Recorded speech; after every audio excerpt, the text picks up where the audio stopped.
សត្វធាក់មានបរ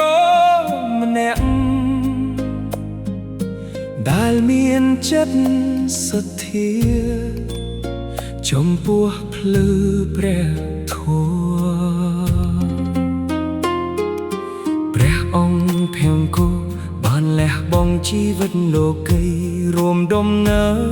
ជាមួយព្រះអនុរុទ្ធនិងព្រះមហាកាបិលចេញពីផ្ទះចូលកាន់ផ្លូវព្រះធម៌ដោយមិនស្វែងរក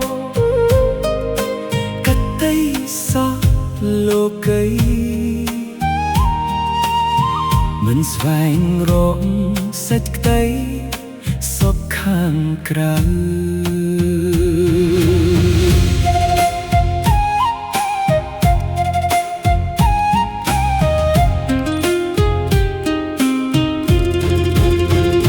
រាល់ថ្ងៃព្រះអង្គខិតខំប្រតិបត្តិព្រះធម៌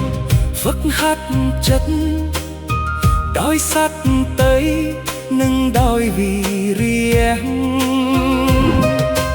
តែនៅថ្ងៃមួយរាងកាយមានភាពនឿយហត់ចិត្តក៏មានភាពងងុយព្រះអង្គមិនព្រមឲ្យគៀបងងុយឈ្នះចិត្តបានទេ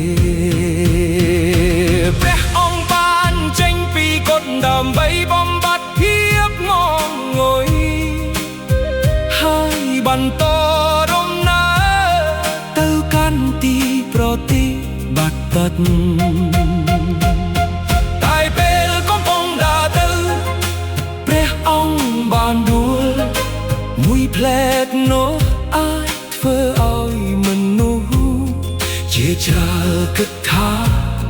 គ្រប់យ៉ាងចប់ហើយតែព្រះអង្គមិនបានគិតដូច្នោះទេដួលមិនមែនមានន័យថាចន្ទទេចន្ទគឺនៅពេលយើងមិនក្រោកឡើងវិញបើដួលចូលក្រាបឡើងបើនឿយហប់សម្រាប់សិនតែគុំបោះបង់ផ្លូវដែលយើងកំពុងដើរខ្លួនយើងដួលបានតែគុំឲ្យចិត្តដួលតាម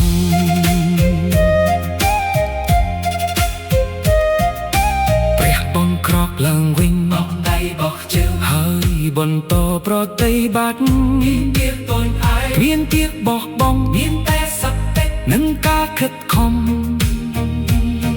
ពីមួយជំហានទៅមួយជំហានពីមួយផ្លែតទៅមួយផ្លែតចិត្តដើរមិនព្រមចាញ់បានឈ្នះលើភាពនឿយហត់មិនមែនព្រោះព្រះអង្គមិនធ្លាប់ឈឺមិនមែនព្រោះព្រះអង្គមិនធ្លាប់នឿយតែព្រោះព្រះអង្គមិនព្រ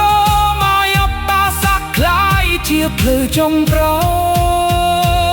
យដួលមិនមែនមានន័យថាចាញ់ទេចាញ់គឺនៅពេលយើងមិនក្រោកឡើងវិញបើផ្លូវវែងយើងបន្តដើរបើភ្នំខ្ពស់យើងបន្តឡើងព្រោះអ្វីដែលសំខាន់មិនមែនថាយើងធ្លាប់ដួលប៉ុន្មានដងទេហើយយើងត្រូវក្រោកឡើងវិញប៉ុន្មានដងនៅក្រោមដើមឈើព្រះអង្គបន្តសតិបង្ហើងចូលក៏ដឹងថាចូលឡង